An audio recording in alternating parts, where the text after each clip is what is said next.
Good morning, Sir Dean. Good morning. Good morning to all our participants in the region. It is my pleasure to be invited here today so that I will be able to share with you um, my insights. There can be some personal insights. And of course, I have um, pulled my resources so that I'll be able to come up with something that is rich in terms of um, inputs towards coming up with evaluation or assessment rubrics for the teachers. So allow me to share my screen now.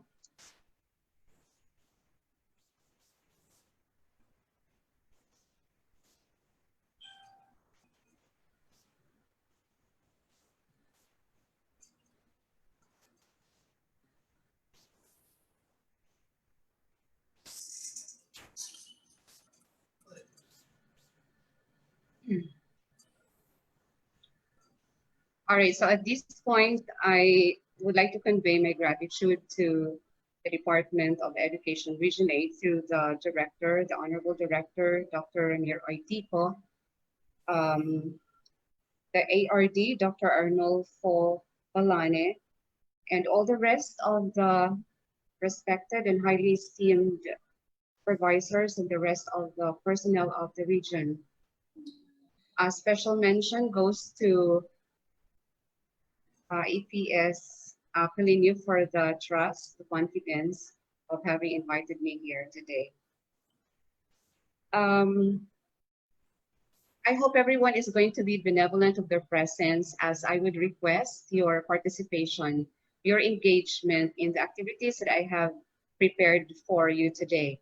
I would like to feel the warmth of your presence as we engage in something that is not only going to end watching the slides, the PPT decks, and watching the speakers and all the rest, but there must be some engagement that we are going to do so that the day will be a very fruitful one for all of us. To start with, I am going to introduce this one. This is going to be our preliminary activity. This is called cheer spread. It says here that you are to cheer anyone in this Zoom chat room with glad thoughts. I would like to invite you to flood our chat box with anything that is pleasant, a glad thought for others. Can I have my chat box?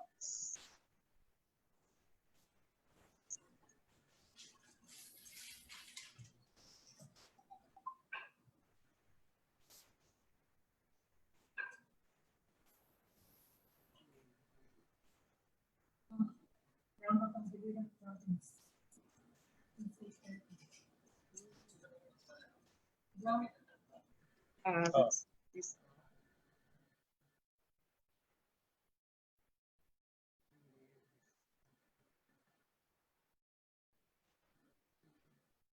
All right, it might be a glad thought for a fellow teacher who has patronized your,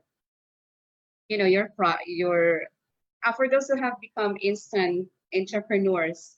I am able to see on FB that there are some teachers who have become entrepreneurs. So perhaps this is the time to tell your patrons, your clients, some gratitude about patronizing the things that you are selling.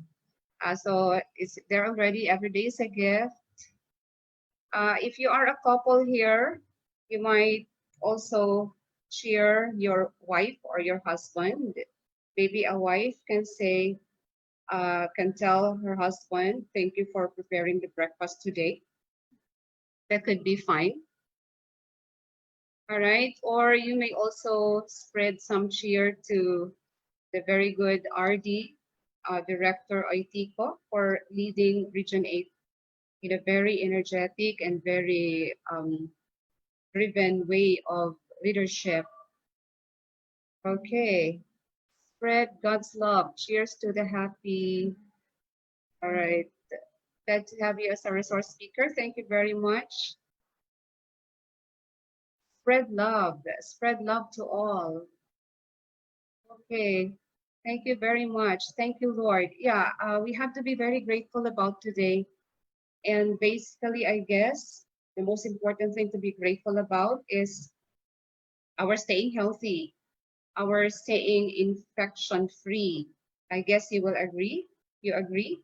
All right. Can I just request at this point for those who are present in this platform, can we unmute them for just a bit? Sir Technical Kuya, can we unmute our participants in the platform so that I can just hear them for just a bit? Yes, ma'am. Hello, everyone. Yeah, can I hear you? Can I hear people in the Zoom chat room? Are you with me? Can you just say good morning back to me? Good morning, everyone. Morning. Yeah, okay. Good morning. Thank you, Dr. Gino, for the pleasant welcome to this webinar. All right, at this point, to make it even more interactive, I will be presenting to you my randomizer. I'm going to be picking on this slide. We'll be choosing anyone among here. Okay, let's have one from schools division superintendents. Anyone from the SDS, from the SDSs to verbalize the glad thought that he or she has written on the chat box. Anyone? I would be glad to hear you say your glad thought. Was it for a fellow teacher? Was it for a favorite teacher? Okay, anyone? Can I just hear one? You can just come forward. Let me continue reading. Good morning and good luck to all. A blessed day. All right. Good morning, good morning, good morning. We are productive today. It seems like there is no one from SDS's group. Let's move forward. Let's choose one from, is our good ARD present? All right, I would like them to also participate. Wala, ma'am. Again? They're on official travel po. All right, so let's move forward. Let's have one more. ASD, Assistant School Division Superintendents. Can anyone represent this group? Yes. Okay, thank you very much. Who is this?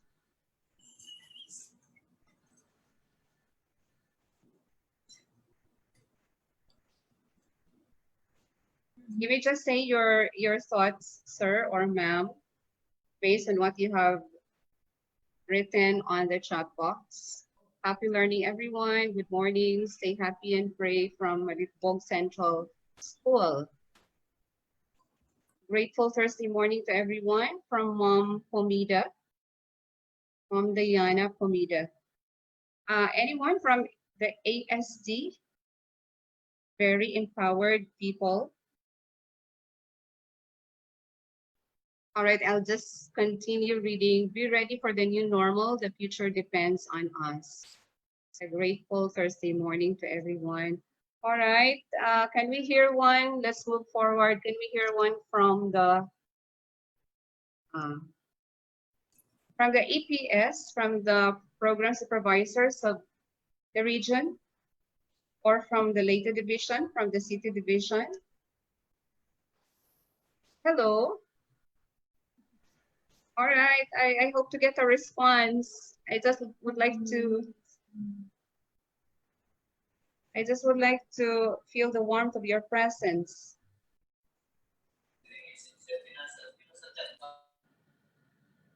Yeah, can we get one from Dr. Tenazas, the newly sworn in CESO? Congratulations.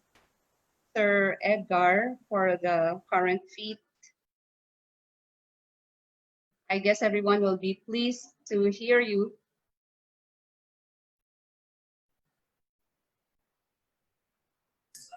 Dr. Tinasa's requests to be unmuted. Gusto ni Sir Ed. Okay, Sir Edgar, maybe one from you, sir.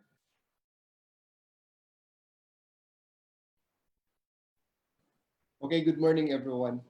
Hi, good morning, sir. I have written the statement that you are an inspiration to be with us this morning.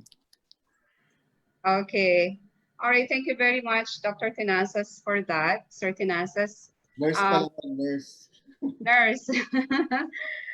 You're on your way to becoming a doctor, but you are a full-fledged test officer now. Congratulations. Thank you very much. I said that because DepEd needs to be engaged with others and to establish partners with others so that many will be able to be of help to us as we deliver our services to this new situation.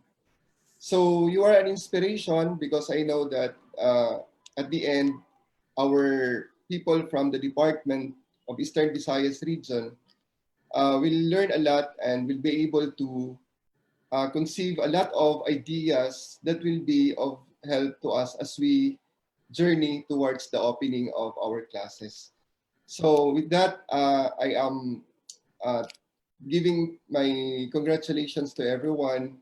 I hope that they will be taking the webinar seriously so that at the end of the day, they will be learning a lot.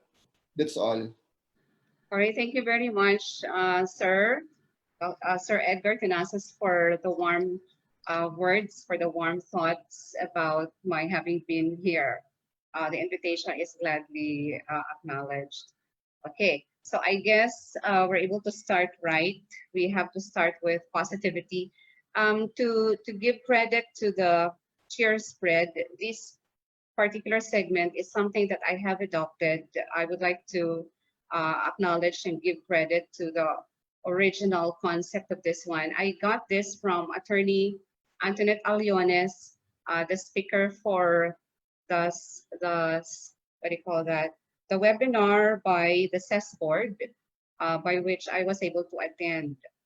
She invited the audience as well to spread cheer to others, and her context was, you see, a little different because it was at the height of quarantines and at the heights of lockdowns. So our context now is just to look forward positively to what we are going to do in the so-called new normal with our modular instruction as delivery modality chosen by the DepEd Region 8. Okay, so let's go back to my screen. For my share of cheer spread, I would like to cheer DepEd Region 8 for leading in teaching and learning innovations for the benefit of its stakeholders. I guess I will complement what Sir Tinasas has mentioned, that we in the higher education institutions would just be very glad to link and work along with DepEd so that we're going to deliver very richly for the development of our stakeholders. All right, so I hope this will reach the DepEd family. This is a cheer from Leyton Normal University in my representation. All right, so let's move on. My presentation is going to be following a modular format. This is module format, in a module format, and I will be using the regular parts of the module. I'm going to start with the introduction or rationale. I will be having keywords and concepts. Then I will invite you to activities to engage, and then we will have analysis. There will be abstraction, and lastly, there will be application. All right. And the transition that I am employing in my presentation is flip page so that it will appear like we are flipping through the pages of our modules. All right, so I hope you find that relevant. All right, choosing the modular format as incorporated into my presentation has something to do with associative learning, so that there is close association to what is presented and what is being practiced. Right, so let's move on. So welcome to Module 1. The title of our module is Supervision of Teachers Handling Distance Learning Modalities or Modular Instruction. And this serves as the title. If you are going to compare your format with this one that I'm using, this is actually adapted from the suggestion of Simeo Inutech, our speaker during the early webinars we were asked to attend, has given us a model format to use. And I guess that is what we are going to be using. We are employing here the 4A's: activity, analysis, abstraction, and application. Your format in DepEd might have slight differences, but it's actually okay. We are free to employ or to utilize a certain sequence of activities which is, specified or mandated by our respective institutions. For the introduction, I have the following inputs. The first one says that, let me adjust on my,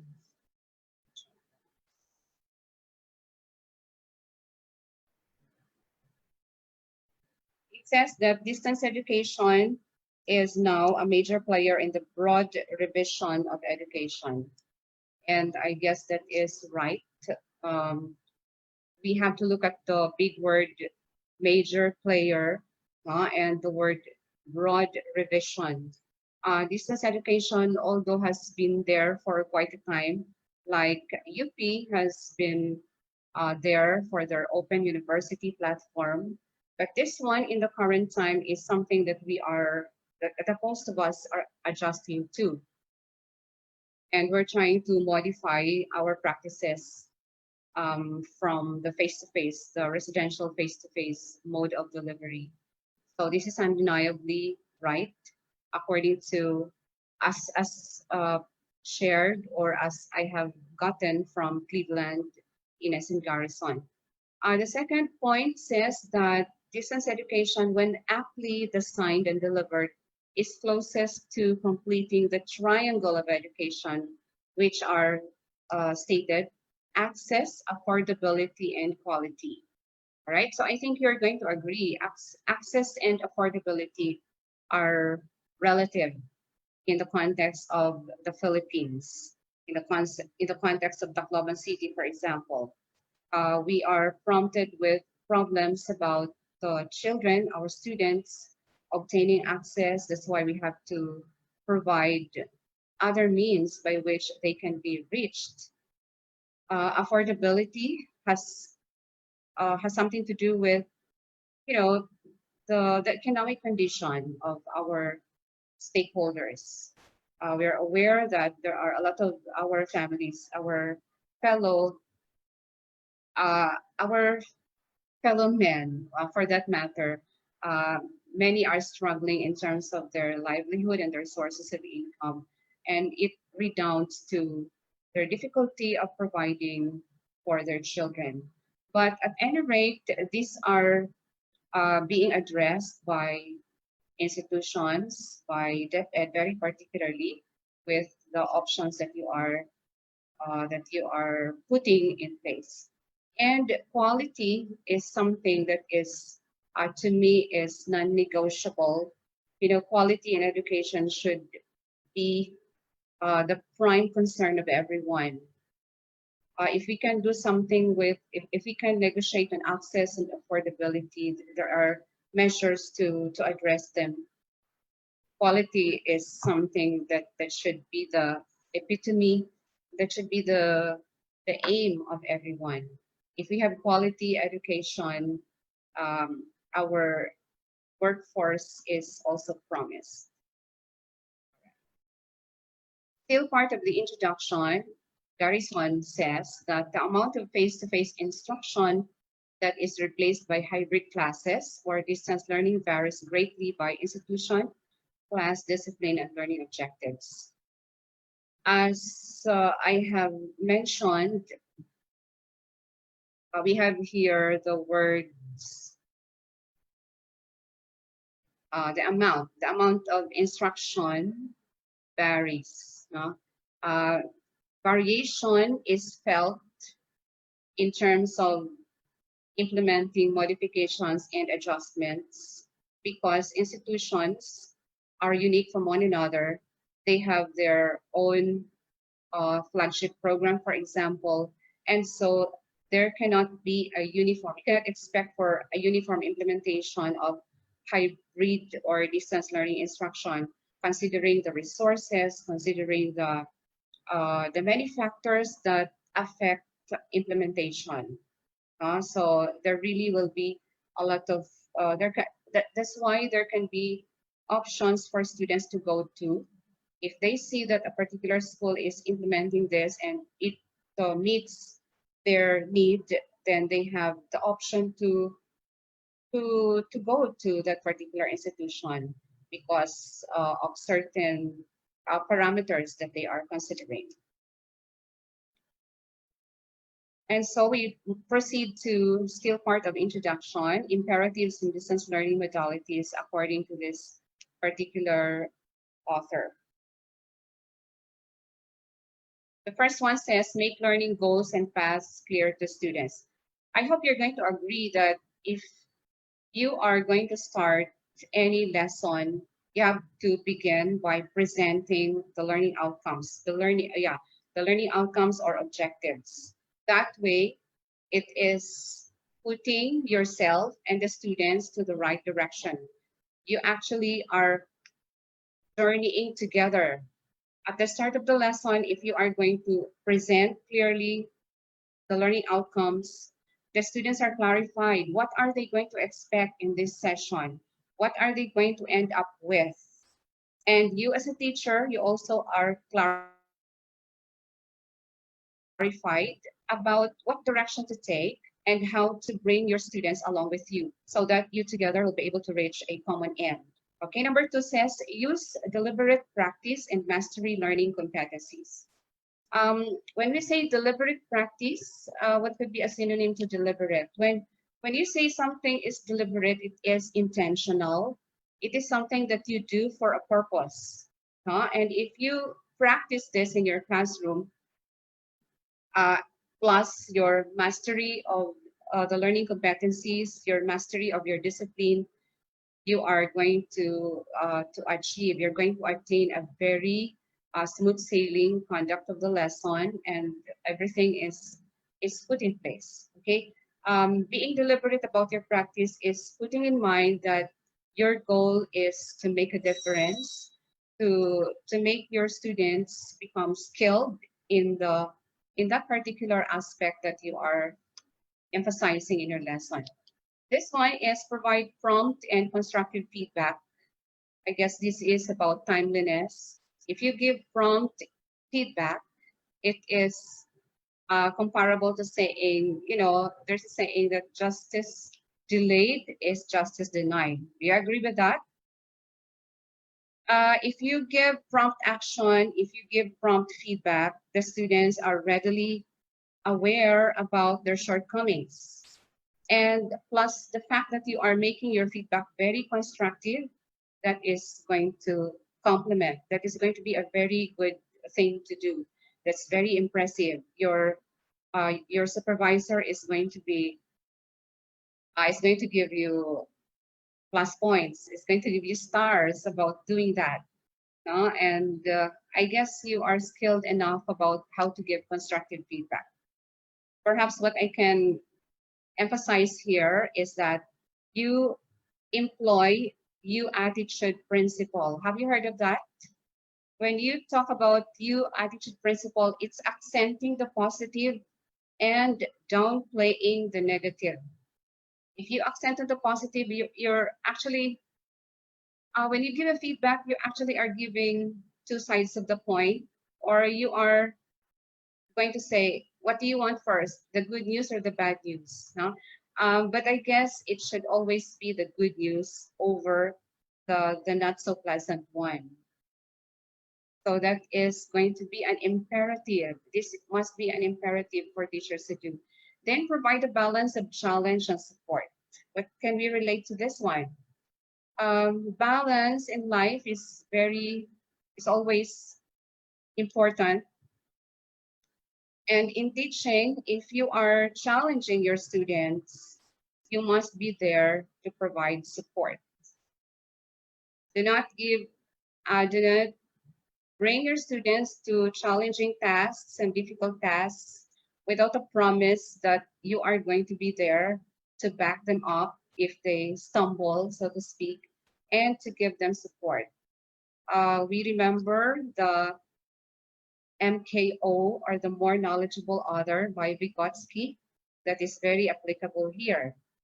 The teacher must always serve as the more knowledgeable other to provide scaffold to the struggling learner. Then elicit active and critical reflection. To be a reflective teacher is always a plus. At the end of the day, after a day's task in the classroom, you have to reflect what good practices have been done. What active engagements did I put myself into? All right.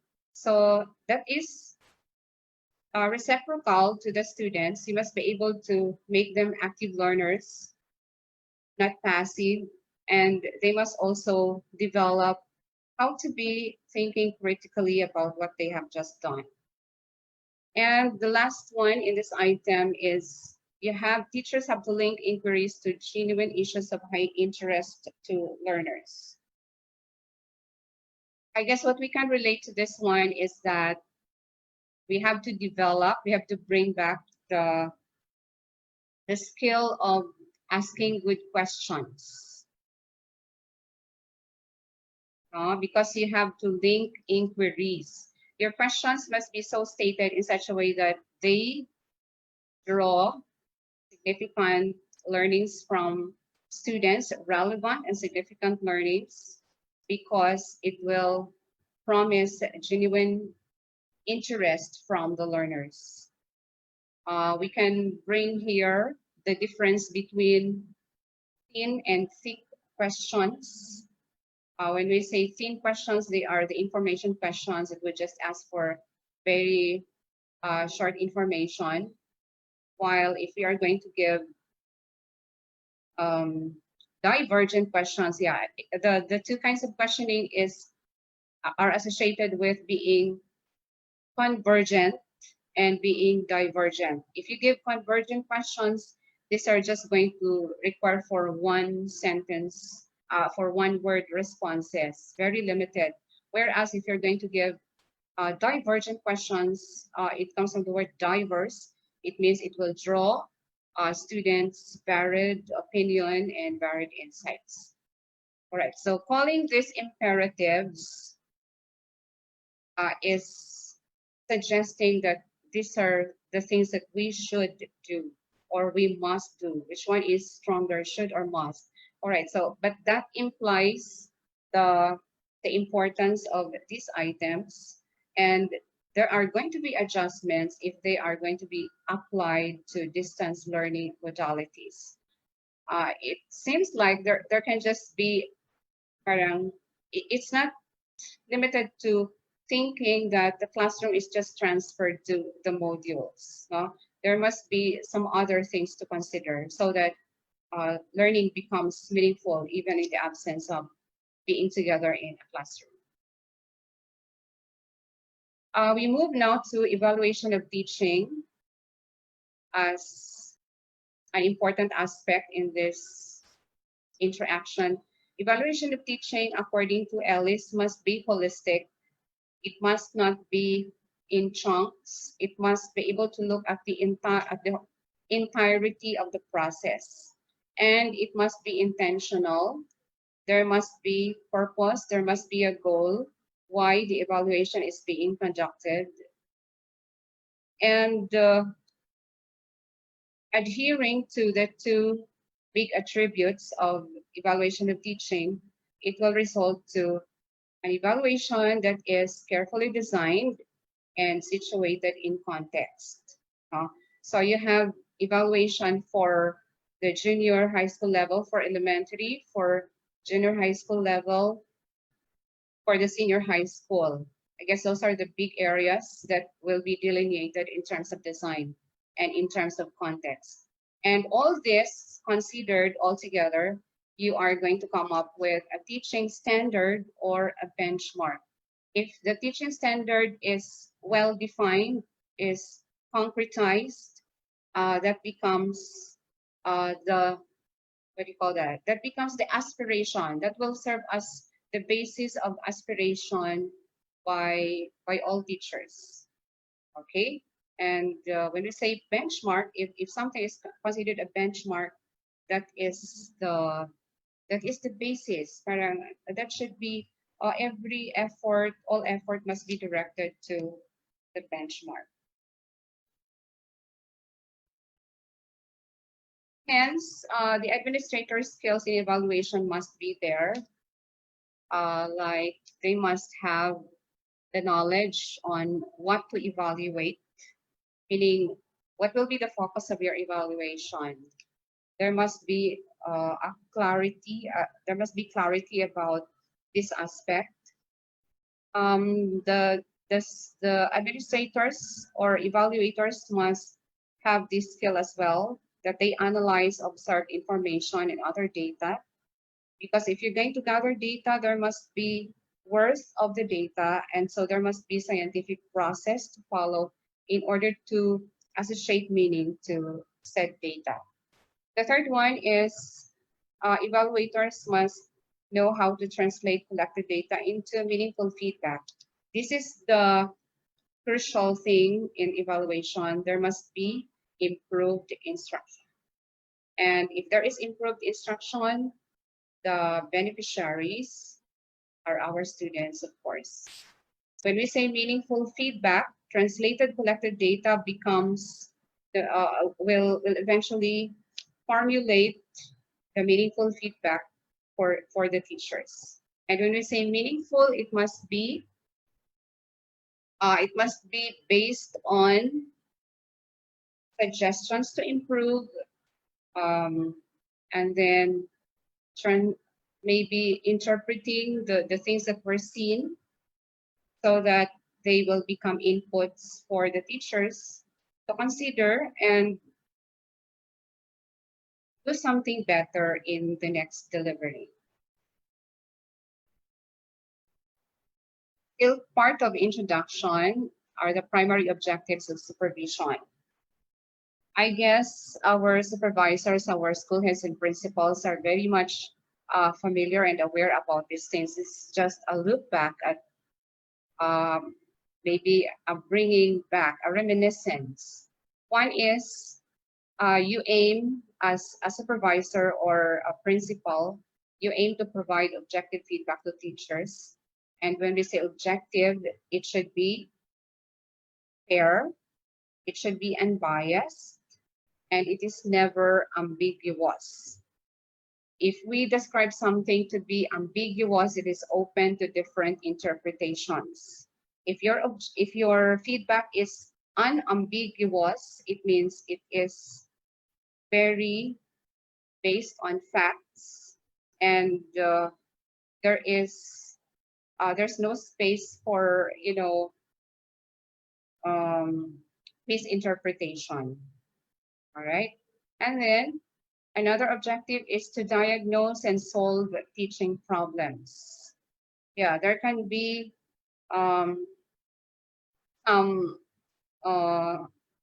maybe there can be some unnecessary things that were included, so that can be diagnosed so that that particular unpleasant thing can be addressed right away.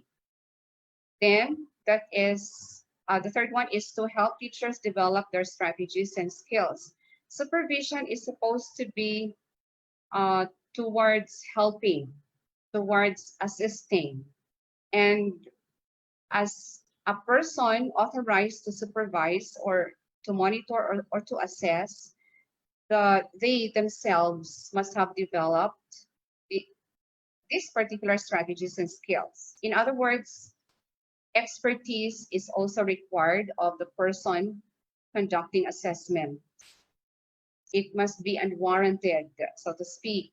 Your skill on this particular field or aspect must be unquestioned, and you must be able to demonstrate that in the process of giving feedback, or in the entire process of evaluation. And the fourth one is to evaluate teachers for promotions and appointments. This is one thing that teachers would look forward to.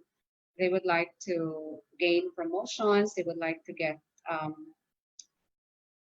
kind of leveling up in terms of their ranks or in terms of designations in our case. So evaluations are fruitful endeavors so that supervisors, principals, and school heads would be able to provide data that is based on objective observation, objective gathering of data that are going to contribute towards recommending teachers for their deserved promotions or appointments. I hope those are clear. And so the learning outcomes for our module are as follows. We have a twin outcome here. By the end of this module, you will be able to, one, define your task in the distance learning supervision process. And the second one is you must be able to obtain a definitive scope of what to assess or evaluate. And I guess I already have given certain ideas or certain inputs to this too initially at the introduction. And I have to share this thoughts of Seth Berkeley when it is said that leadership is about vision and responsibility, not power. This is very concrete. There must be, if you're given power, we can relate this to a very famous movie where there is that line, with great power comes with great power comes great responsibility. This is something that we have memorized, that we have been very familiar about, and we're hoping that this is going to be lived by our education leaders. It's not about their power being given the positions, but it's about the responsibility to, bring people to where they should go. Okay, so I hope the outcomes are clear, definition of your task in the distance learning supervision process, and you're having to, determine what are the parameters of my task as a supervisor or as a principal. What is the extent of what I will evaluate or assess? Moving on, we have the definition of key terms. I hope you are still there with me. Please hydrate yourselves frequently. Have a glass of water or a coffee beside you so that you can really enjoy and maximize our time here. For the definition of terms, I have the first term here, modular instruction, being the very important concept that we need to, understand. I am choosing the definition by hand, which says that it is a discrete or self-contained learning material that, when prepared using common components, offers students a quick pickup on the course's rhythm and patterns. I have to highlight on self-contained. This can be related to being self-paced. Students are free to work on the tasks on their own, on their own pace. And I guess the delivery mode of modular instruction is the realization of making learning tailor fit or designed according to the needs of students.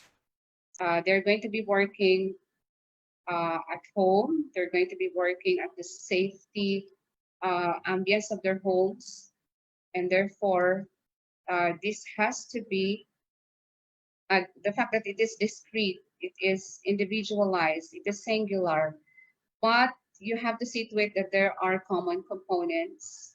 And I guess that's not a problem in DepEd because your modules are coming from a core of experts who have drafted your material. I hope I am right. And if these are in place, students are going to be familiar with the regularity of the pattern. That's why it's easy for them to follow. It's easy for them to pick up. And as it says, there is already rhythm and there is pattern. And if these are very apparent in the materials, that is going to be friendly to the users. Then another definition is on instructional supervision. It says it is a situational process requiring constant decision-making where administrators provide meaningful feedback and direction to teachers that can have a profound effect on improved student learning. All right. You will notice that there is always an end goal. There's always an eventuality of the things that we are going to do. And that is, in terms of teaching, it's always student learning that we have to underscore. And if it is supervision, it is improved teaching instruction. And so we should imbibe it in our practice that our goal as supervisors and assessors or evaluators is to help teachers improve their practice. The next word, the next item in the definition is scope for distance teaching. And it is defined as interactions among students, teachers, and materials in variety of locations. This is very given. This is very apparent. Students, when working with modules, are in different geographical locations in the region. So that is when we define scope for distance teaching or online teaching, this is the practical attribute.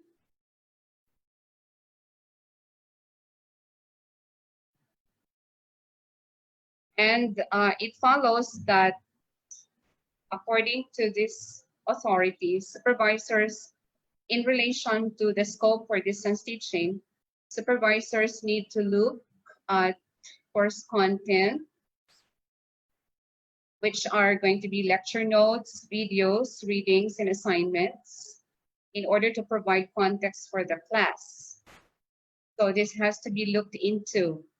Then there must be course communication systems, like how is the teacher felt at the discussion forums? Are emails delivered on time? Is there an apparent exchange of emails as correspondence, as a way to correspond, if that is the medium preferred by the teacher? Or in the absence of something that relates to online, how is transmission of communication done? What are the measures by which course communication is going to continue, is going to be uninterrupted despite the distance? All right, so that is one thing that needs to be considered. Then another definition is time equivalence.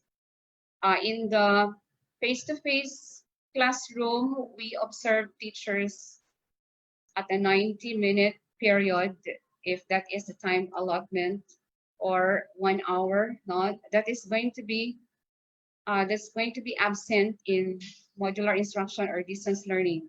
We don't observe teachers anymore within a time frame. So in this definition, time equivalence is determined by how much content to observe. Is it a 1 week set of materials and interactions, or is it by unit? 1 week worth of materials and interactions, or unit worth of materials and interactions. Those are options. As a supplement, Tobin, Mandernack, and Taylor are one in saying that this is an opportunity to broaden the scope of online or distance teaching evaluation because it is detached from time-based criteria. We have here the word encompassing. The observation becomes more encompassing and includes a greater number of dimensions. So if the supervisor is really very meticulous and very particular about looking at other factors aside from that 1 week or 1 unit worth of materials, then he or she can actually gather a lot of data, a lot of insights from one instance of observation. All right, as it promises a greater number of dimensions to observe. Although it may not be specified literally, but they can just be coming forward. They can just be unexpected, no? Just like in a qualitative research study, there are things that as you go along, there are things that are considered for inclusion because they are significant. That's comparable to that. All right, at this point, we're going to have an activity. We're going to do what I would call as flashback. For this one, I am going to invite everyone, including those on live stream. You are going to be able to participate in this activity. This is called flashback. This is a sort of a quiz. Are you ready for the quiz? Sir Dean, you also should take the quiz. All right. We're going to give you 2 items, and you should be able to answer. You will answer this through Google Forms. We're going to be providing the link at the chat box. You have to click on the link and you start answering. You know, you have to answer because there is a data provided as to how many have responded. So I guess the region is noting on the number of participation, so you must be counted in. Is that clear? Can I hear people saying yes? Yep. Are you ready for the quiz? You must be ready, okay? All right.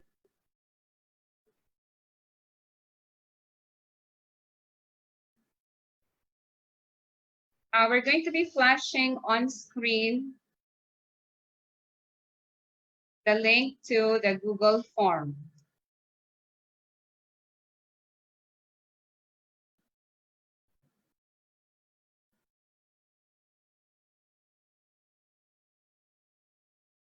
Wait for a while.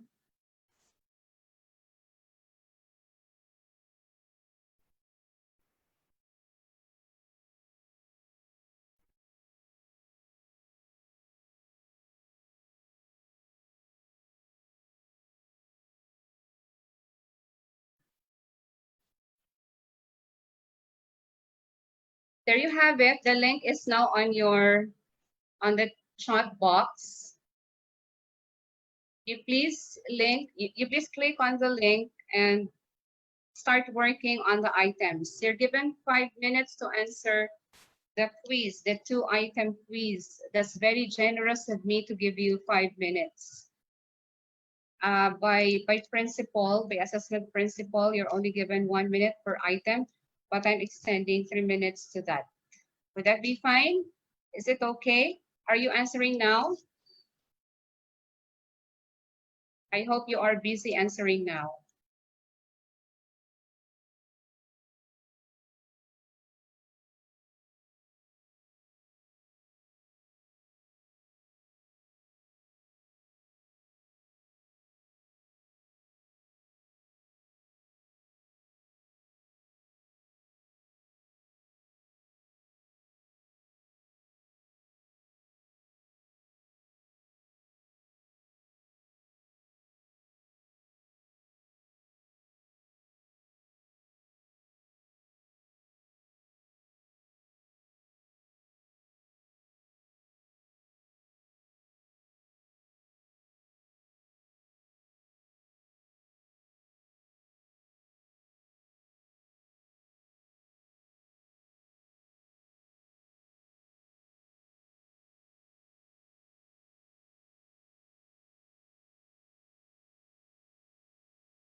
Ma'am Pearly,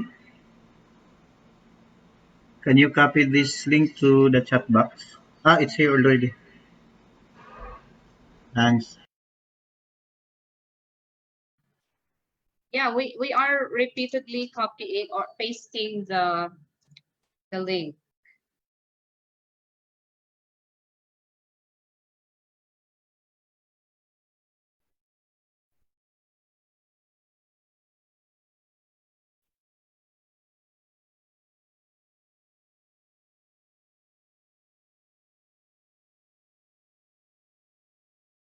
Two minutes left for the task.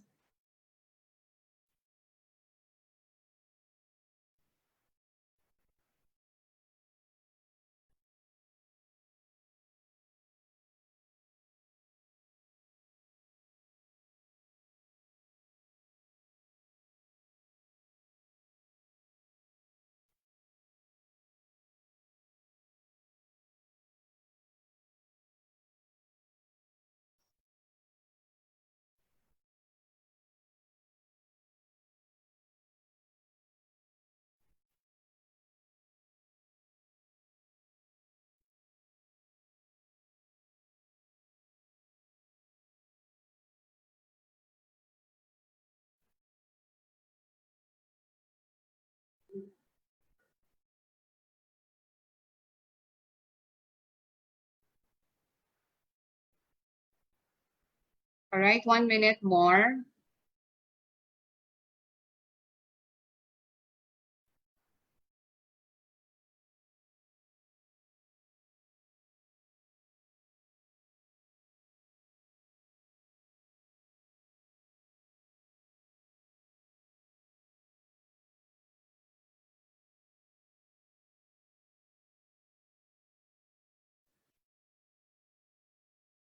The link can actually be opened.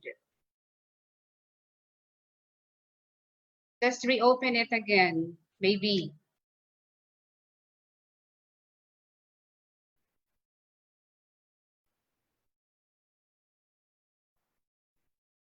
Can I see raised hands if there are some who are able to open? Okay, I'm done. Was able to open. There are still some others who are not able to open it. Please keep on trying. Keep on trying. Okay, done. Very good. Done. Very good. I'm done. All right. Thank you very much. We're going to see how many have submitted. Still trying. Okay, just keep trying.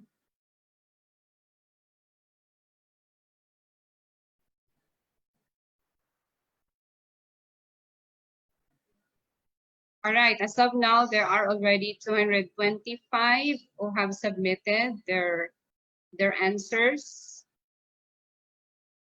Out of how many are there, Sir Dean, in the platform? I think expected is more than 4,000.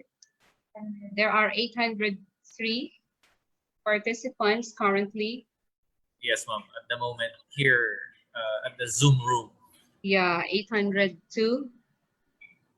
But we have more watching Facebook Live. Responses are now 299. Thank you very much. 315 now. All right, 5 minutes is down. 5 minutes is up. So we're going to see the generated result of our quiz. All right, very good for those who have done answering. We're going to see our generated result.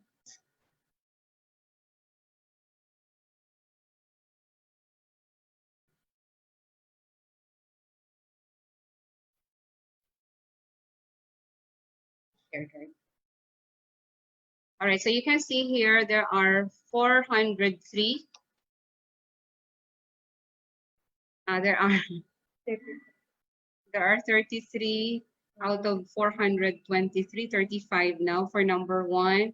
For number two, 35 out of 436. Perhaps there is a problem about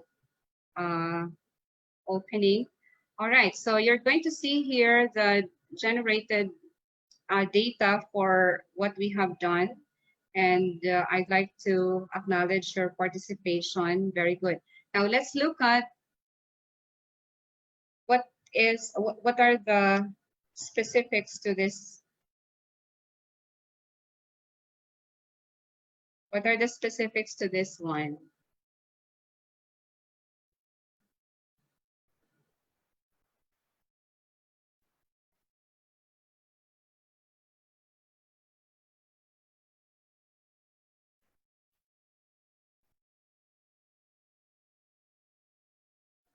All right, so we're back. I'm back to my slide decks. So it says here that you actually have worked on these items. The first item is on residential face-to-face. You have to identify 3 items that are associated with residential face-to-face. And if you're able to succeed on the items, your scores are now recorded.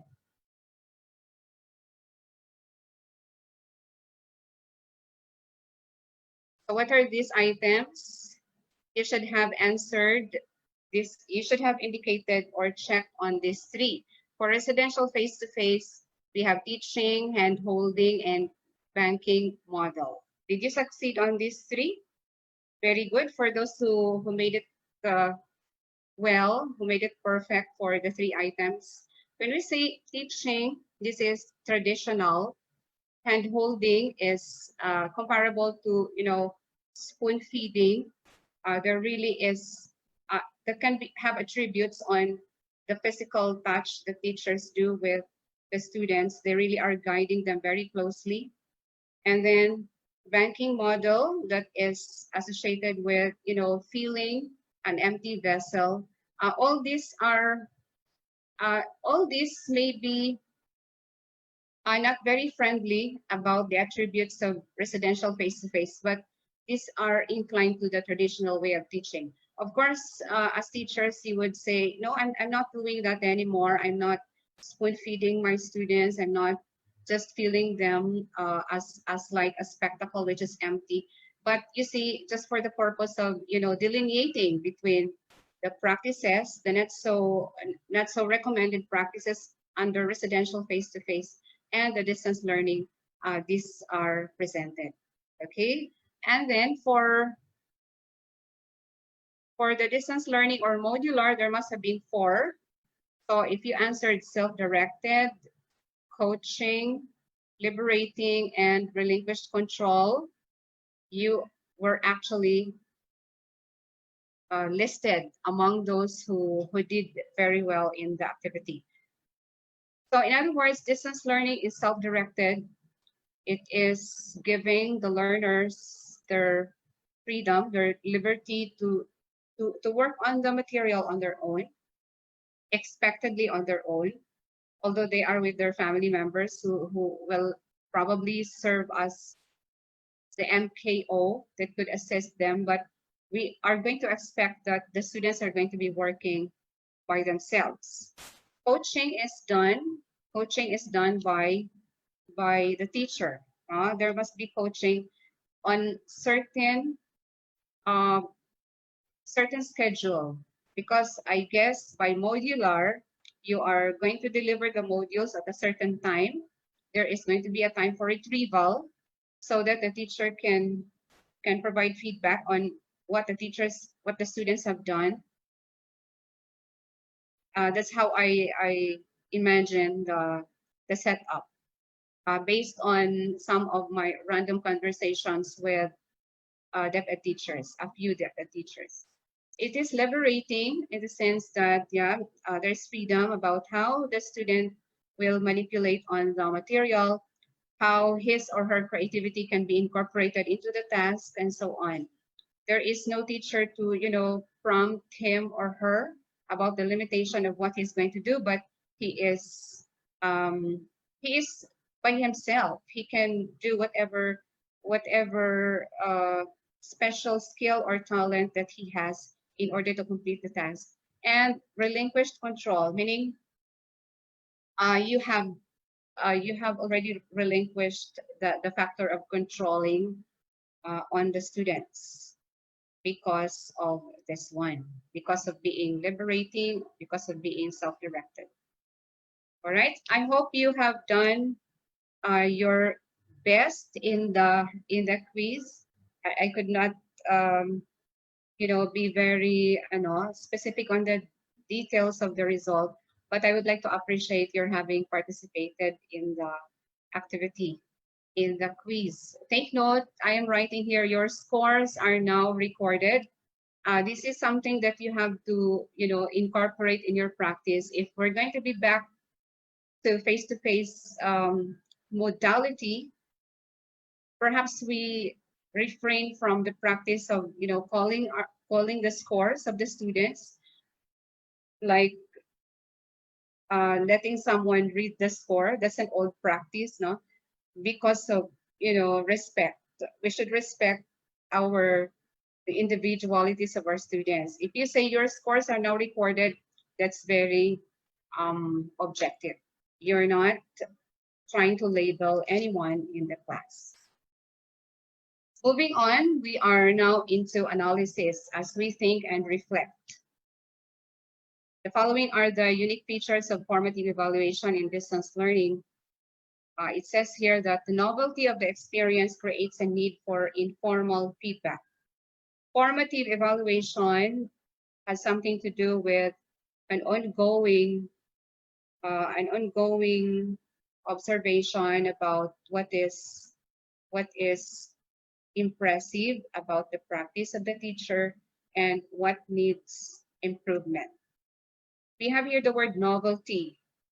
Working with modules has been part of our previous teaching lives. For those who are as old as I am, I hope our age would not matter. But then our experience in teaching is going to tell us that modular instruction has actually been there in the past. In my experience, I was part of the Enrich bridging program, in which we were trained at UP Diliman for a certain stint. We were the implementers at LNU for the bridging program for the so-called scholars, the recipients of 4Ps. We had a group of them in the university, and prior to their having been to enroll in the regular subject for the core subjects, they have to pass the bridging program, and we have used modular instruction in that case. This is not actually new to many, but in the present mode, in the present prevailing situation now, this can be considered something new or novel. That's why we have to admit we are on the process of crafting and organizing our tools, our rubric for assessing how our teachers are going to be delivering this modality. And we also are going to be challenged by the practice teachers that we will be sending to DepEd. We are also in the context of the university, we also are towards crafting the most appropriate and the most friendly method of evaluating our practice teachers as they work hand in hand with the Department of Education. And the process of deployment is also along with it. There is an emphasis on informal feedback. So since this is something that we are still exploring on, it is suggested that evaluators and assessors employ informal feedbacking or formative evaluation for the meantime, so that teachers are not going to be so stressed on the maybe on the great expectations that will be asked of them. Then, addition to that one, the less established standards and expectations exist the more formative feedback may be necessary. So I hope this is going to be incorporated in the crafting of your tool, of your evaluation tool, that there can be provision for formative feedback for the meantime.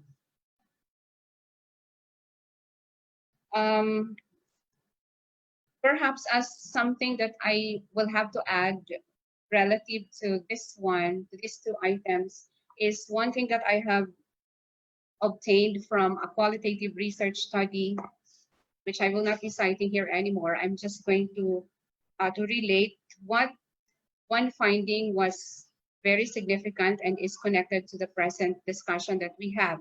The finding says that one teacher participant in the study has found the experience very liberating and fulfilling. She, the study was about the effectiveness of e-observation, meaning electronic observation on how teachers undertake their teaching practice, how they undertake classroom lesson. And that particular account of the teacher respondent said that she was given the option by the supervisor to identify certain aspects of the lesson in which the observation will be focused on. In other words, the observer, the assessor or the evaluator will not look at any other things, will maybe close his or her eyes on the other aspects, but focus on those aspects of teaching that the teacher has specified, all because those are the aspects of her skills that she or he needed help the most. I hope I'm able to convey that clearly. In other words, if you are going to be very considerate about the situations of your teachers, this can also be done. Like teachers for a certain time can be given the liberty to list down as to what aspect he or she would like to be observed upon or to be observed on. In that way, the teacher is going to really focus on those aspects of teaching and get a very objective feedback about it so that he can or she can improve on that field. Although that can be very limited. It can be limited considering that observations and assessments are actually done even unannounced on some cases, so that you can really see how the teacher is doing without having to know on the visit.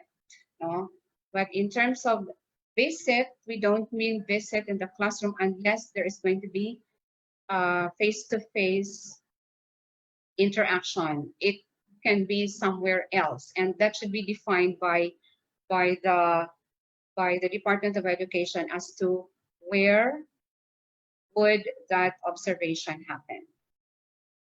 Okay, so I hope that is clear.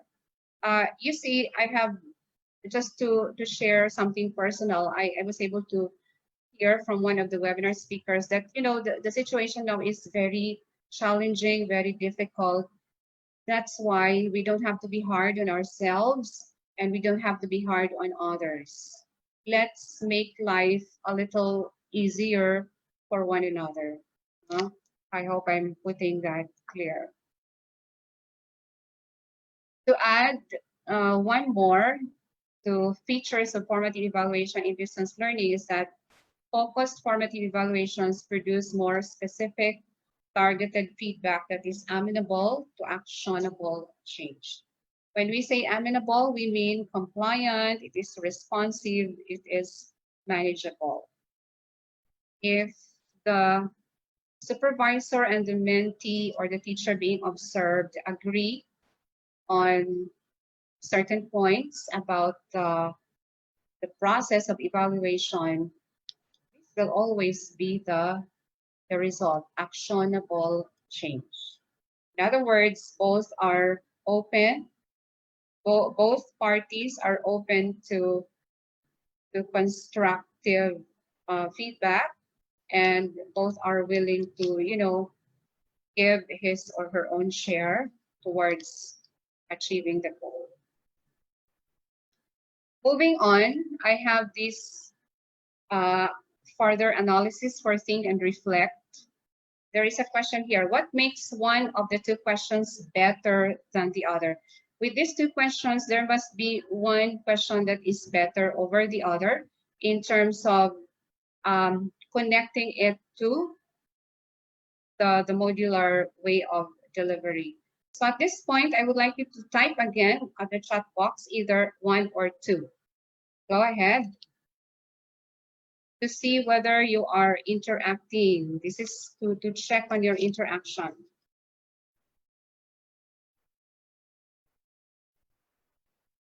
Right, type now 1 or 2 as answer to the question whether 1 is better than the other, number 2 is better than number 1, and so on. All right, number 1, 2. It's interesting to see you are interacting with me. Thank you, Giselle. Thank you, Mom Reyes. Thank you, Mom. Thank you, Sir Edgar Tan. Thank you, Griselda. Thank you, Mom Elvira. Okay, more. Let's give time for everyone to type either 1 or 2. 1 or 2. Thank you, Sir Joey. Or thank you, Mom Alma, Mom Edna, Mom Rowena, Mom Melissa, Mom Gina, Mom S. Okay, the chat box is very fast on interaction. All right, keep coming. 1 is better, ma'am. Okay, thank you for that. 2. We're going to find out why you are saying 1, why you are saying number 2. Okay, we're always extending the task. No? It's not just a matter about choosing, but it's what's more important is that you're able to defend your answer. You're able to say something more about choosing 1. Why do you have to choose 1? Why do you have to choose number 2? All right, thank you very much for those who have participated. That's very much appreciated. Okay, number 1 says, how can the teacher be more effective in distance learning? That's the first question. The second question says, what can the instructor do in the asynchronous discussion threads to foster more engaged dialogue? All right, there must be one better question than the other in the context of distance learning. Okay, so please clap your hands if you have answered number 2. And can I see clap hands somewhere? Okay, good job for those who said number 2. Why did you have to choose number 2? Why did you say number 2 is better? All right, question number 1 is broad. If you're going to be the supervisor, would you ask this one? I would rather that you ask number 2 because it is specific. And if you ask question number 2, that is direct, that is self-directed as well. In other words, if you're going to ask the teacher you are evaluating, who is the subject of your evaluation, and ask him, how can you be more effective in distance learning? That's going to be broad, and the teacher will dislike answering the question. All right, if you're going to ask number 2, like you are going to say, how can you improve on your, how can you invite your students to engage more in your discussion threads? That is better.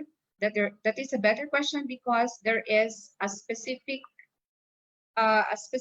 engagement that you are pertaining to, and that can be readily addressed by the teacher you are you're trying to observe.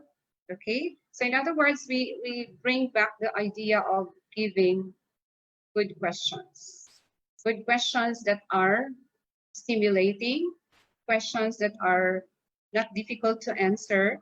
uh, and I guess you can always go back to the skills of, good questioning skills of teachers. All right, thank you very much for those who participated. How many have answered? Thank you very much for answering. Let's move forward. I hope this is clear about being specific about your questions.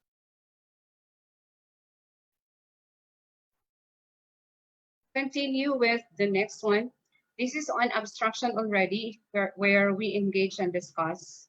These are the teacher competencies or faculty competencies for distance learning. One is we attend to unique challenges of distance learning. This is given when we say unique challenges. This, I guess, will be determined by a pre-survey that you have undertaken. I think you have done a survey about how many have connectivities, how many are able to connect themselves even just through Facebook, or the simplest way of getting into online. That is going to be addressed. How did the teacher contribute to number one? Number two, or how does the teacher contribute to number one? Be familiar with unique learning needs. This is very challenging considering that you really have to give attention to all learners. And if there are some cases wherein the learners should be given special consideration because of their being unique, because of their being different, differently abled learners, this is a very big challenge to the teachers. And this must be apparent in their respective practices, no? And number two is connected with inclusive practices, with inclusivity. The third one is achieve mastery of content, structure, and organization. This is also something that is already within the teachers, that before they are hired as deputy teachers, their mastery of content has been evaluated. So it must remain, it must stay current. Teachers must be able to respond to student inquiries. And in terms of answering to student inquiries, this must also be timely. They must also be responded. If students have questions, they must be responded to right away. And for number five, provide detailed feedback. For number five, I am going to share with you my own way of providing detailed feedback to my students.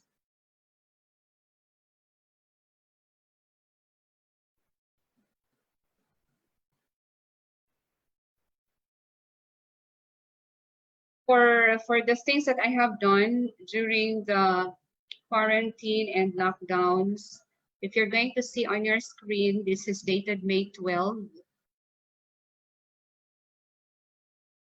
And this is my way of letting my students or incorporating some kind of discipline on how students behave in the platform that we are choosing, that we have chosen for the group. I'm writing here, good morning. We shall now start getting into remote class mode using the platform, the list that we could all go to. To maximize this space from now until we complete the SEM, we shall abide by the following policy. I hope you can read from your end. The guidelines are as follows. Discussion are assured to be subject related. Questions are accommodated and treated objectively.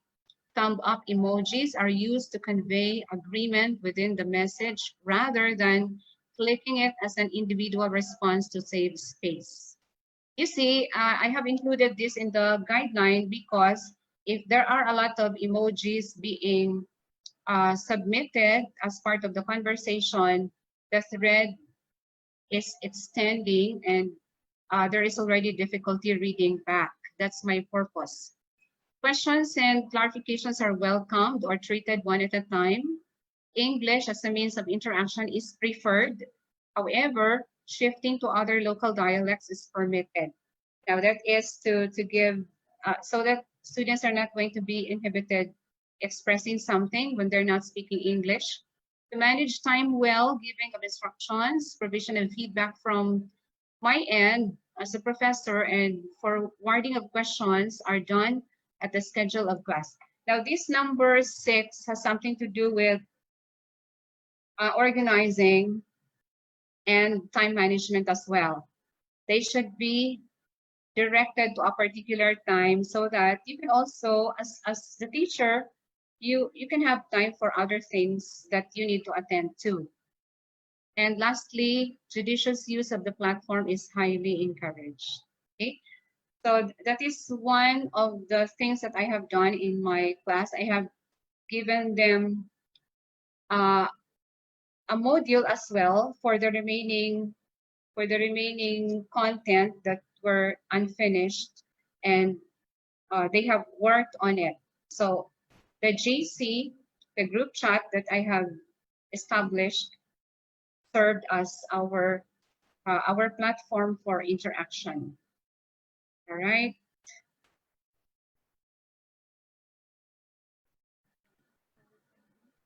Where's everyone?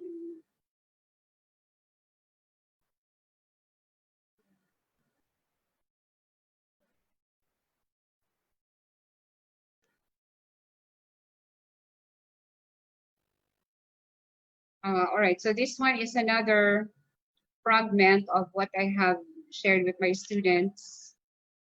This is already in terms of the feedback that I have given them for their submitted outputs. I'm saying here the following comprise the strengths of your outputs and giving them stars, and the points to improve, and giving them a germinating plant as an image or a symbol.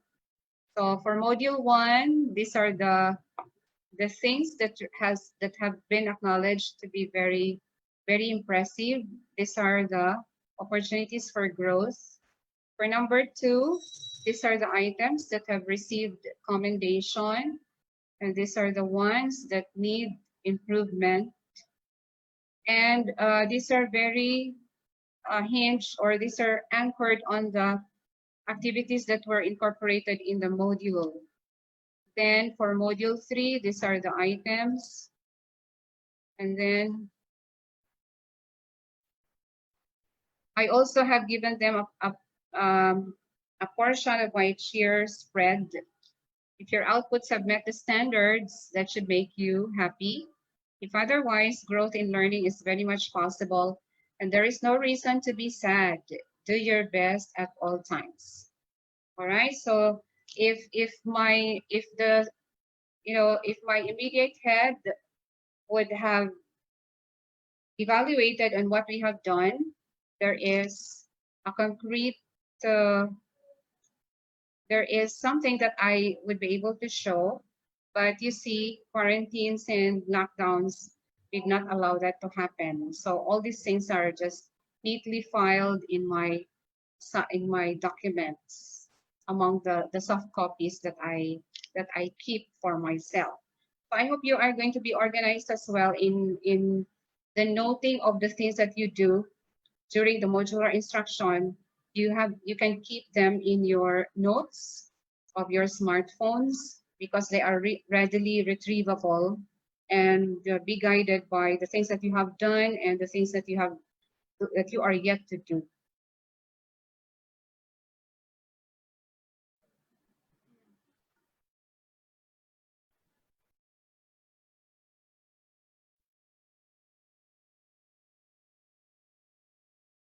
Okay, so I'm back here. We move on to the next items. Number 6 is communicate effectively. Communication skills are given to be there among supervisors, principals, and school heads. I know you have the skill to, choose what words to say, what words not to say, so that the rapport will stay and that trust by your teachers will be fostered. No? Effective communication makes a lot of difference, makes a lot of wonder if you're able to handle your communication skills very well. 7, promote a safe learning environment. In this aspect, it's no longer about how you keep the students safe inside your classrooms, considering the remote modality. You see the students working at home are assured of safety. Their parents are there. Their elders are there to, supervise what they do. So physically, that's already off your hands. But in terms of incorporating this, I guess it is in terms of how friendly your learning materials are, how values shaping are the content of your modules. That is what I associate with number 7. No, the readily, ready connection that we can probably make or consider as linked into promoting safe learning environment to the learners. There must be values formation, there must be integration of developing good habits as they interact with the modules. The number 8, monitor student progress. This is something that that is, I think, institutional, that is imbibed in the tool or in the material that you are going to implement. Communicate course goals. These are embedded within the modules. They are there as I have stipulated in my presentation. The learning outcomes are so stated in the introduction portion. And the number 10, provide evidence of teaching presence. Now, how are you going to be able to provide evidence of teaching presence? They can be supported by the documented activities that you're able to do. No, and students can actually, this can actually be validated by students. Were teachers providing them feedback? Is there an effort by teachers to get in touch with them in any online manner? No? That is the extent by which teachers can be connected to the aspect of the evidence of teaching presence. Still under obstruction, this can be the relevant evaluation questions that are going to be asked by the supervisors and administrators on a generic level, rather. These are very relevant. One is, did the teacher follow institutional policies for course setup, grade submission, and so on? The answer should always be yes, for the teacher to get a very good rating in assessment or evaluation. Did the teacher follow expectations for frequency of interaction? Now, this is now going to be connected to teaching presence. I guess you're going to agree. Number 3, were students provided with grades and feedback in a timely manner? Okay, that is very crucial. As I said earlier, if your feedback is timely, it is going to address concern right away. Late feedback or remote feedback is comparable to being wasted. It might not be read anymore at the discussion thread, something like that. So there must be prompting as well. Number 4, did the teacher meet institutional expectations for professionalism? The last one is important, very important. I'd like to add at this in this aspect that professionalism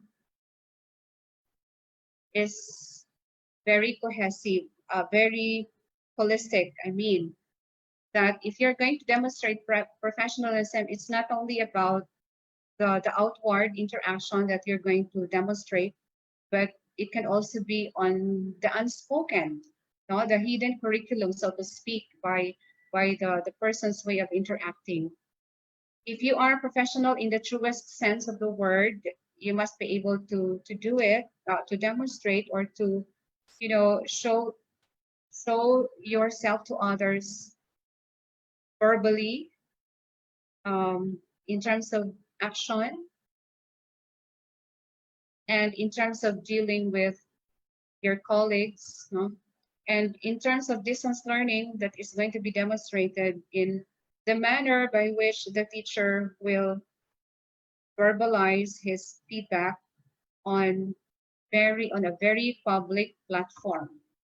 I'd like to emphasize the point that if you're going to be writing comments or any feedback on your chosen platform, be very extra careful about the words that you use, about you're having to observe decorum or appropriateness or appropriacy. There must always be consideration in that manner, because the conversation becomes public. They can be taken as screenshot. So we really have to be very prudent and very discreet about our own behavior in the platform that we are choosing for our respective classes. I hope that's clear. All right, so for application, this, I guess, would be the big or the little contribution that I can convey to the Department of Education. I'm providing here the interface of evaluation on these three aspects. But let me present on face-to-face and online prior to incorporating that for distance learning. These can be the aspects that are going to be assessed or evaluated or looked into. Like, you see, if you're going to observe a class on face-to-face modality, you have to look at the learning plan or the lesson plan, whatever it is called at your end. That's the set of procedure followed by the teacher in undertaking the lesson. In the case of distance learning, there can still be some lag or daily log plans that can be brought back, no, but are going to be done by the teacher for a certain period of time. So that is scope of learning plan. So face-to-face, I guess these are all agreeable. There is in-class performance and pre-post work assessments, whether the objective, whether the work assessment is meeting the stated objectives or learning outcomes. For online, this can be the parameters of this aspect, scope of learning plan. Then for time equivalence or time management, these are for the face-to-face. Time on task management is something that I am impressed about DepEd. When I had my data gathering for my dissertation, I have seen posts on the classroom of teachers that I go to, and emphasized there was the management of time, that there must be no time wasted. And that's a very good practice of the Department of Education, to see to it that no amount of time is spent for anything that is not directed to classroom activity. Maximization of in-person instruction time, that is quite relevant to the time on task management. For online, time spent in the LMS, learning management system, there are schools that are going to be subscribing to LMS. In our case, in the university, we're going to use Moodle, and we're in the process of acquainting with the LMS, and process of uploading materials therein are also being worked on. And then number of threaded discussion posts. These are the specified items that assessors or evaluators are going to look into. For the other aspects, teaching design or instructional skills, effectiveness of routine, match between strategy and students' level. You can relate very well on these items. For online, it is proportion of teacher-student posts. And look at this one, quality of posts on discussion boards. You have to be adherent to the qualifier quality, no?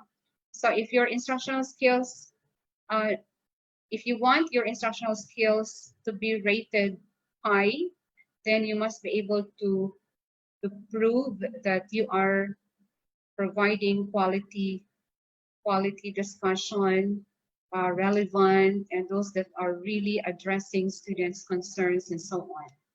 For evaluation, results of summative exams or tests will always be significant with face-to-face. Results of summative tests as the eventual direction of the entire lesson.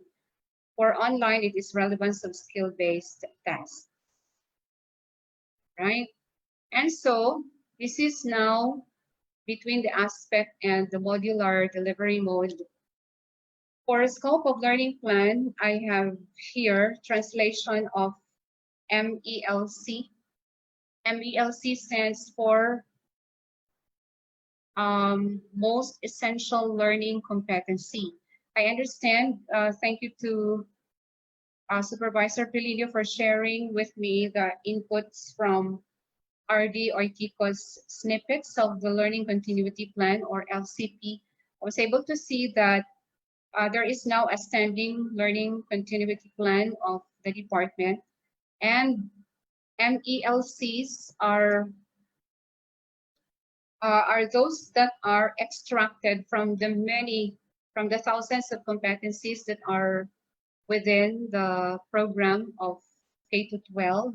And so the task of the teachers now is to focus on this, and then there must be evidence that these are translated to specific learning tasks, those that are going to engage the students towards developing their skills, their lifelong learning skills.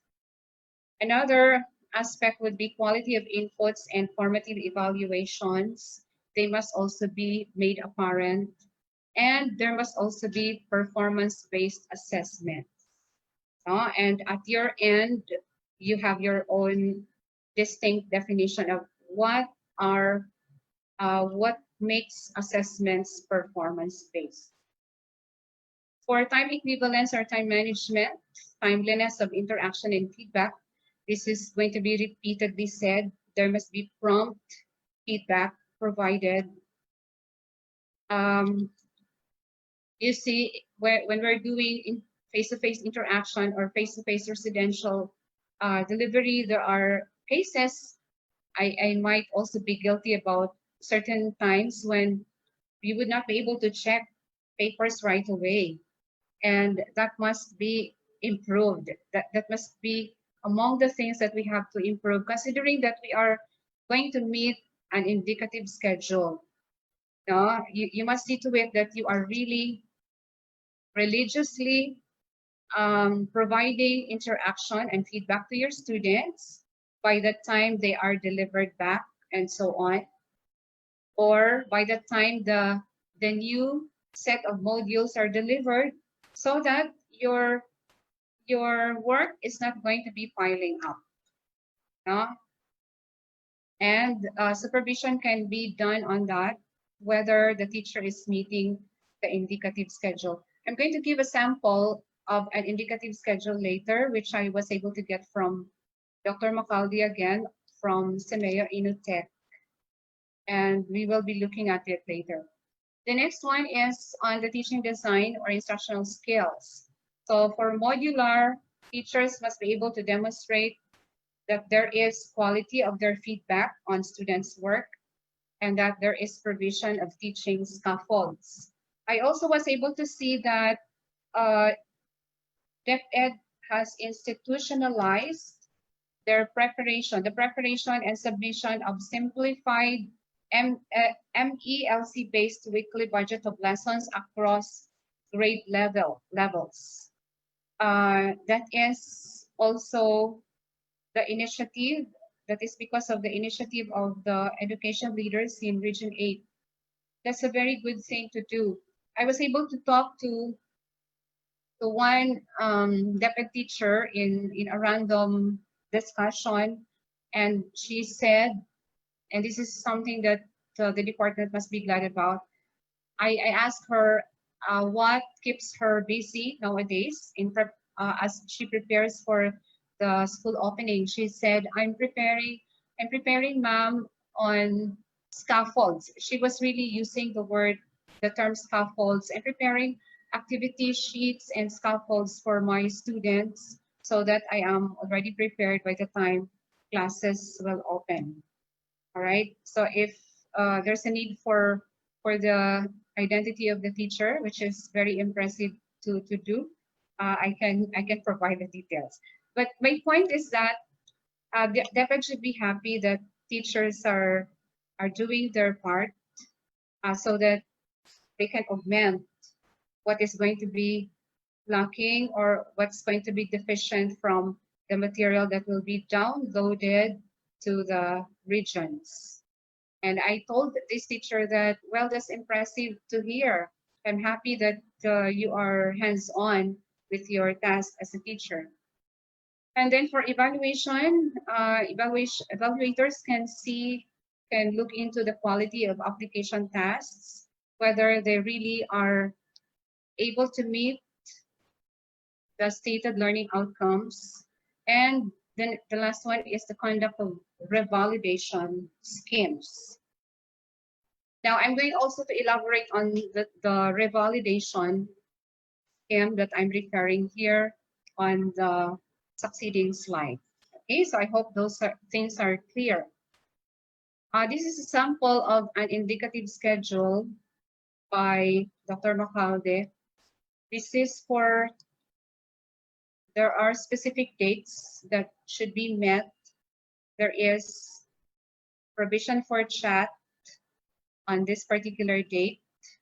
Week 2, there is another chat. In other words, this is on synchronous. There is a blend of synchronous and asynchronous modes. So this is synchronous. They're going to be together in one platform doing chat. There is provision of course break. There is submission of assignment for module 1. Then another chat for week 6 and 7. Preparation of assignment for module 2. Then submission on a certain date. Be sure that your dates are very friendly in terms of the gaps, in terms of the allocation of time. You're giving them enough time to complete. Submission of reflection paper and action plan. And the last one for week 10, that's Revalida, and he's saying there it's tentative. Now, Revalida, technically, Revalida is a measure in higher education and postgraduate programs. Technically, no? It applies to students who need to meet course requirements for a degree program, but had the courses taken prior to deadlines. However, if that case is happening, the advisor can recommend that coursework taken prior to the deadlines be revalidated if it can be demonstrated that the knowledge contained in the courses or course remains current. I'm giving you the technical definition of the big term. You see, revalida is quite a high-sounding term for the basic education to implement, maybe. No? Now, in terms of explaining it further, currency of knowledge may be demonstrated by passing an exam, of course, on the material covered for that subject, in your case in DepEd. And then the department or school should provide documentation that the student successfully passed the exam and in what format the exam was done. Was it done orally or was it done written? In other words, revalidation can be done in either the oral manner, which will come in the form of interview, asking and answering segments, or it can be written as well. But if you give it in the written modality, it is given that it should be on a face-to-face manner, because you're trying to validate whether The work submitted through distance learning is something that they have done by themselves. That is to confirm, to affirm, to find out. No? And that's the purpose of revalidation. Passing a more advanced course in the same subject area, that's the second option after letter A. And the department should also provide the course number, the course title, year taken, credit hours successfully completed, and of course, the grade that was earned in the revalida. To simplify that, in the application, still in the application, this is the 1,000 worth question. How do we find out if the student's outputs are officially his or hers? This is actually an issue about distance learning. Are we assured that the outputs, when done well, were really done by students?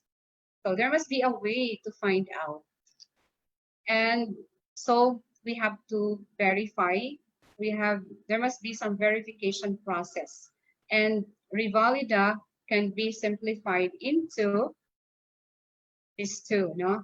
It's a required interview to validate if course submissions are really done by the learners themselves to determine their course significant learning insights. In our case, we're planning to do it orally, although there can be an option to do it in the written manner as well, so that we are apportioning a certain percentage of the overall grade that we're going to give our students into the revalida. So if there will be, for example, 40% for performance, and then for summative test, 30, that will be 70 already. We cannot give very high on revalida. Maybe we're just going to give it 15% and then divide the rest of the 85% into the two other components, so that there is really finding out. There is really validation, and this is done by certain schools, especially medical schools. I heard of one medical school in Cebu, which conducts bi-monthly revalida. That's why their students are performing very, very well in the board exams. It is tough, but it is very rewarding. Okay.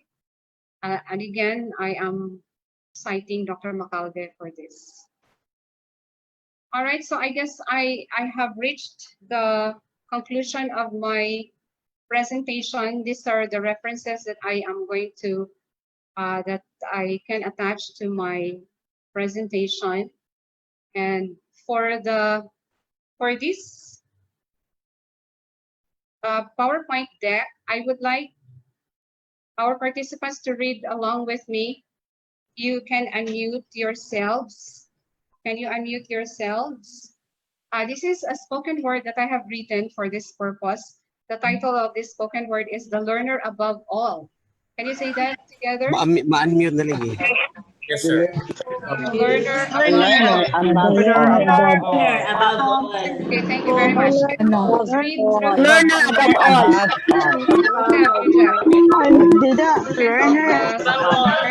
Learner above all. Learner above The learner learning above right? That's the learner above all. Sent by many deprivation. learner above And for the profession to transform the life of the students. kabanhag-bani. Students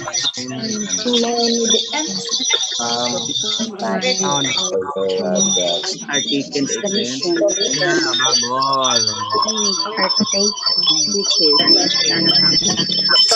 transform our life. Overwhelming. Every overwhelming Are taking Today. Ringasan na. Demi Meron ako ano.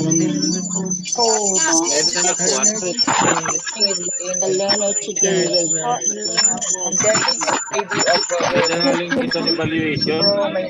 found I mean Learner above. complete and Should move.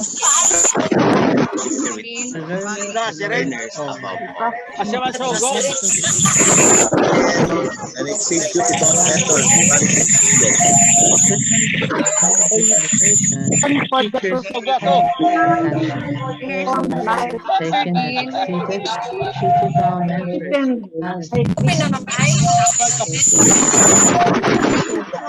Abaga. Be able to finish. right, so this is going to be my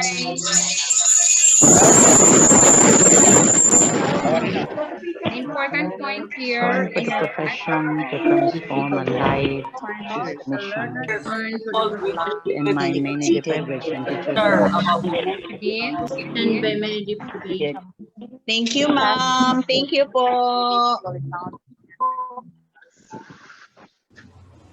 Thank you, ma'am. all right. So my point here is that I am emphasizing on the importance of teachers in the department. They have sworn, diba? We have sworn when we became professionals, and we are swearing to do our best in our duties as teachers. This is our mission, to transform a life. Although we are threatened by many deprivation, we still act with compassion. Our tasks are taken and we even exceed, diba? We're even bringing home many things to do. Because we are duty-bound mentors and we heed policies. And it must be taken that DepEd's vision becomes concrete and not taken lightly, because we should craft it in every Filipino's reality.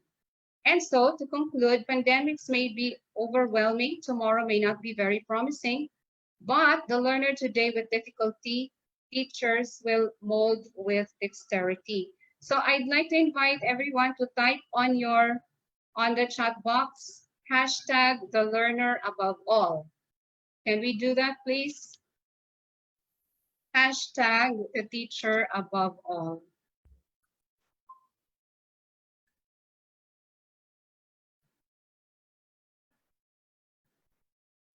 Can we see hashtag the teacher above the learner rather, the learner above all? You can also say that the teacher above all or the learner above all. It's up to you, right? But I guess it should be the learner above all, right?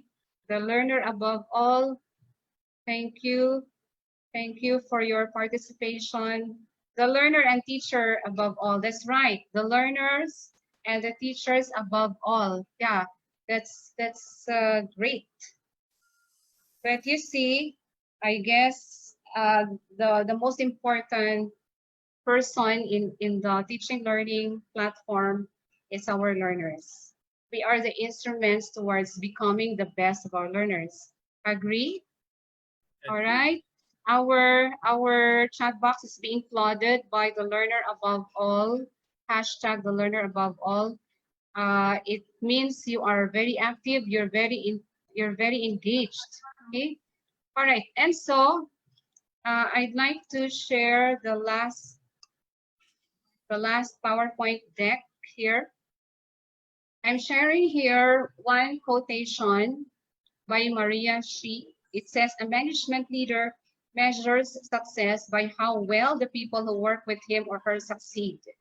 And the other quotation is said by Jacobia Solomon, call others into leadership with you. All right.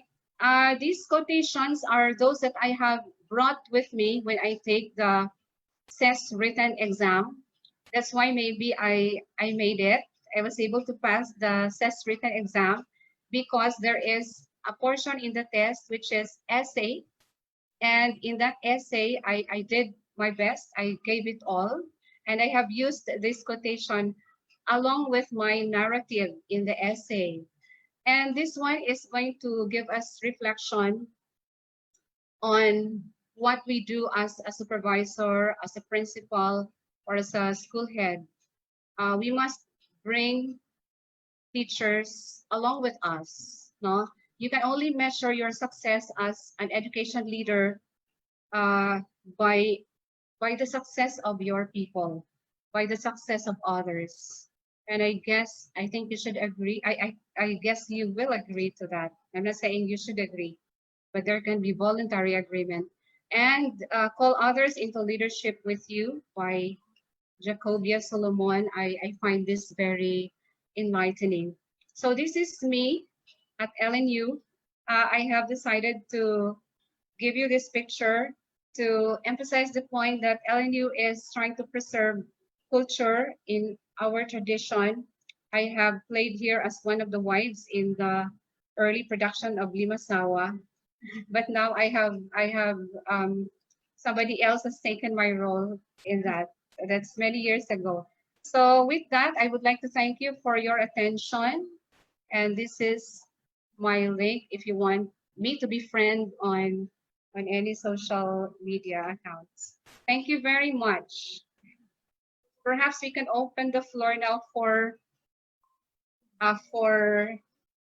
questions that I would hope to answer today. Yes, ma'am. Thank you, Ma'am Pearl. That was a comprehensive and engaging session on supervising instruction and modular approach.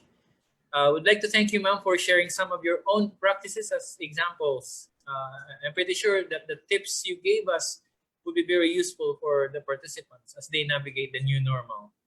So before we wrap up, we can probably entertain a few more questions coming from our participants. And to all of you who are in attendance right now, you may type in your questions by means of our chat box, and we will read it for you. So siguro mga 1 to 3 questions will do before we end or come to a close. So do we have questions from your end? Okay.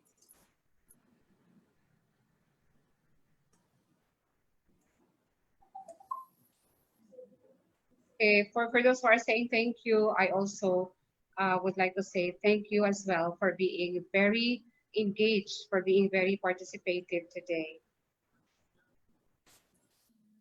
So parang wala tayong questions. If there are no questions, I would be very grateful. If there are no questions, I guess the implication is that maybe I did a comprehensive discussion maybe, and I hope I am able to really convey and I'm able to contribute a little to what you are going to do next. All right. And that ends our session. The things we have learned today will really help us deal with many of the issues confronting the delivery of instruction by way of the different alternative delivery modalities, such as the modular approach. With this, we would like to thank once again our resource speaker. Ma'am, thank you so much for sharing with us your time and expertise. Can I be allowed to do one screenshot just here for this one? Just for, you know, or can we invite others so that they can? This happens once in a lifetime, so there must be opportunity. Can we invite others to be on screen, Sir Dean? Okay, requesting everyone, kindly turn on your videos para naman we'll see everyone's face. Okay, the handsome and beautiful faces of our education champions, education advocates. Yan. Okay. Say cheese. Okay. Thank you so much, Maybe. Heart. I'd like to say as a conclusion, maybe, as a parting message, maybe, I guess we don't have to be complacent yet with the prevailing condition in our in our region, because there are still cases that are sad. Just recently, I heard of an academic person, very close to me, who is battling right now, and it's just very saddening. Huh? We have to continue being careful. We continue being obedient with protocols so that we will altogether continue to establish a healthy teaching population in the region. No? And I'm happy to see everyone being safe. Right. And that ends our session today. Thank you so much, Dr. PERLITA M. Vivero. Thank you so much, ma'am. And we would like to remind our participants to accomplish the ENA program evaluation, which Sir Joy will be showing right on our screen in a short moment. So, all right. So http, okay, deped.in/NCIMA. Okay. And we have one more session for this afternoon, and that will be with our very own Chief of the Curriculum and Learning Management Division, Dr. Rose Gino, at 2 p.m. Actually, we still have 2 speakers for this last session. So see you there, and I think we will be using the same link. Thank you so much, and a pleasant morning to each one of you. This has been your host, Dean Indriano, taking a break.